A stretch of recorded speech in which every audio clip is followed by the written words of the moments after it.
জনপ্ৰিয় যুৱ নেতা মজিদ আলীয়ে ফেচবুকত দিয়া এটা পোষ্ট কিয় তেওঁ লিখিব লগা হল এই পোষ্টটো জনপ্ৰিয় যুৱ নেতা মজিদ আলীয়ে ফেচবুকত দিয়া এটা পোষ্টে এটা চাঞ্চল্যৰ সৃষ্টি কৰিছে চৌদিশে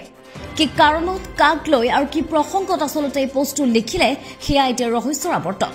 সকলোৰে মাজত এটাই প্ৰশ্ন কি কাৰণত আৰু কাৰ বাবে লিখিব লগা হল এই পোষ্টটো মজিদ আলীয়ে পোষ্টটো তেওঁ উল্লেখ কৰিছে স্ক্ৰীনত আপোনালোকে প্ৰত্যক্ষ কৰিছে যে কিদৰে এই পোষ্টটো তেওঁ ফেচবুকত লিখি এনেদৰে আপলোড কৰিছে পোষ্টটো তেওঁ উল্লেখ কৰিছে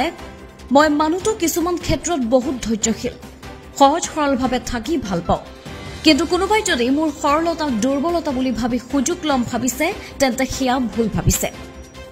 এটা কথাই জনাই থওঁ মই যদি মুখ খুলিবলৈ হয় মোৰ সুযোগ লব বিচৰা সকলৰ মুখ বন্ধ হৈ যাব